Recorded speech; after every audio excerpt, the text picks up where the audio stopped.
जजेस की तकरीर पर पाबंदी नहीं, ऐसा होता तो बार में तकरीर पर कई जजेस फारिग हो जाते।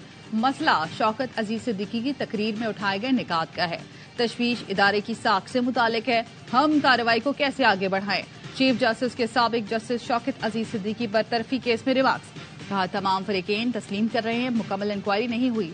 जस्टिस जमाल खान मंदोखेल ने कहा कैसे बगैर तहकीकात किसी को हवा में उड़ा दें। अटॉर्नी जनरल ने कहा शौकत अजीज को बगैर इंक्वायरी हटाना तयशुदा कानूनी तकाजों के मनाफी है। विफाक ने रिटायर्ड जज के खिलाफ सुप्रीम जुडिशल काउंसिल में कार्रवाई का इख्तियार खत्म करने वाले केस में अपील दायर कर दी। आफिया शहरबानो फैसला कलदम करके ही मामला काउंसिल को वापस भेजा जा सकता है। फैज हमीद के वकील ने कहा सुप्रीम कोर्ट आज खुद नोटिस ले।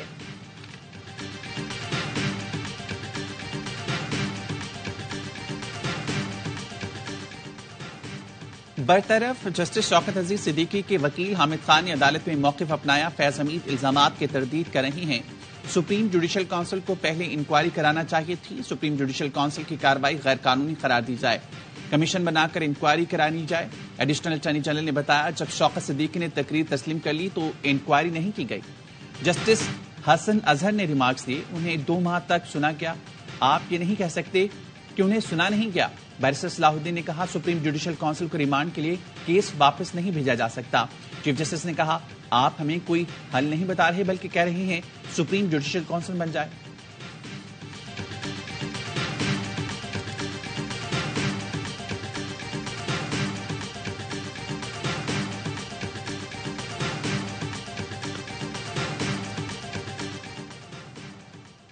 कासिम सूरी ने गैर कानूनी तौर पर असम्बली तोड़ी। उनके फैसले में आर्टिकल 6 के तहत संगीन गद्दारी की कार्रवाई की तजवीज दी गई। क्यों ना कासिम सूरी के खिलाफ संगीन गद्दारी की कार्रवाई की जाए। जिस किसी ने भी आइन के खिलाफ वर्जी की उसको नताइज का सामना करना होगा। इंतखाबी उज़रदारी केस में चीफ जस्टिस काजी फाइज ईसा के रिमार्क्स। कहा अगर सुप्रीम कोर्ट इस्तेमाल हो रही थी तो हम उस गलती की तस्हीह करना जानते हैं। कुछ गलत हुआ था तो 2018 का पूरा इलेक्शन निकाल कर देखेंगे। ये नहीं हो सकता कि ओहदा एंजॉय किया और चले गए। कौन सा मुकदमा लगना है कौन सा नहीं, सुप्रीम कोर्ट में पहुंचने वाले लंबे हाथ खत्म कर रहे हैं। सुप्रीम कोर्ट ने कासिम सूरी को इंतखाबी उज़रदारी केस में तलब किया।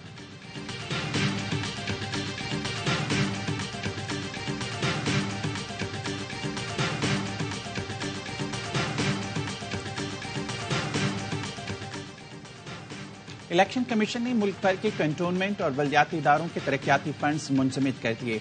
इलेक्शन कमीशन का कहना है तरक्याती फंड्स इलेक्शन की तकमील तक मुंजमद रहेंगे। बल्दियाती इदारे नई स्कीम का इजरा या टेंडर नहीं कर सकेंगे। सफाई का काम करते रहेंगे। वो तरक्याती काम जारी रहेंगे जिनका ऐलान आम इंतखाबात के शेड्यूल के इजरा से पहले हुआ था।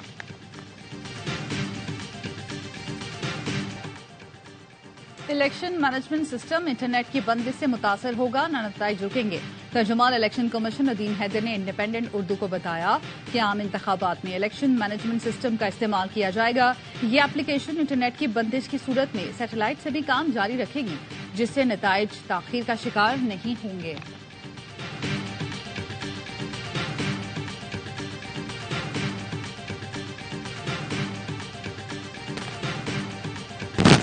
दरखास्तें मिली हैं मीडिया के मुख्तलिफ इदारों की तरफ से, उसकी तादाद 174 है। 49 वीज़ा जो है वो इशू हो चुके हैं। 32 जो है वो इस वक्त अंडर प्रोसेस।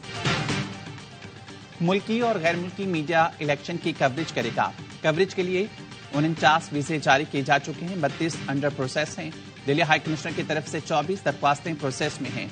नेगर मुदरतलात मुर्तजा सोलंकी कहते हैं इंतखाबात के हवाले से कयास आराइयों से गुरेज किया जाए। जहां जहां सिक्योरिटी रिक्वायरमेंट होगी हम पूरा करेंगे। सहाफी का इलेक्शन के दौरान इंटरनेट सर्विस डाउन होने का सवाल, मुर्तजा सोलंकी ने कहा यह खबर नहीं बल्कि अफवाह है।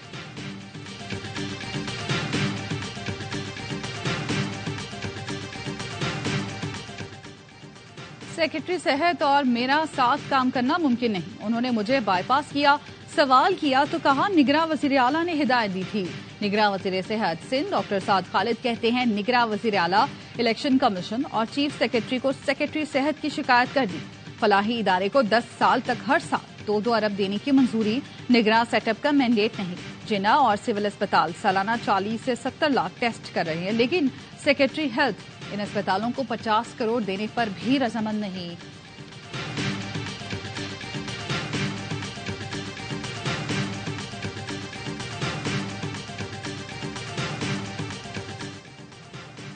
پیپلز پارٹی آج چنیوٹ میں پنڈال سجائے گی۔ بلاول بھٹو زرداری انتخابی جلسے سے خطاب کریں گے۔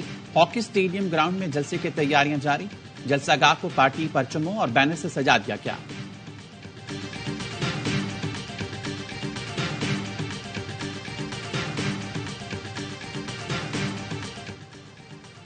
نون لیگ آج احمد پور شرقیہ میں سیاسی قوت کا مظاہرہ کرے گی۔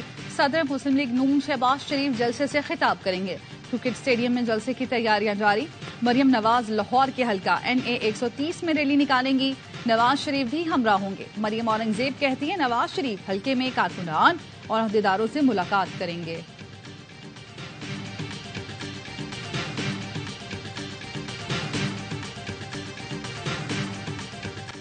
اور غزہ میں حماس کی بھرپور مزاحمت، اسرائیل کو بھاری نقصان، 24 اسرائیلی فوجی ہلاک۔ حماس نے خان یونس میں اسرائیلی فوجیوں کے زیر قبضہ 2 عمارتیں تباہ کر دیں۔ مرنے والوں میں اسرائیلی فوج کے افسر بھی شامل ہیں، متعدد فوجی زخمی ہو گئے۔ حماس کی کارروائیاں، ہلاک اسرائیلی فوجیوں کی تعداد 222 ہو گئی۔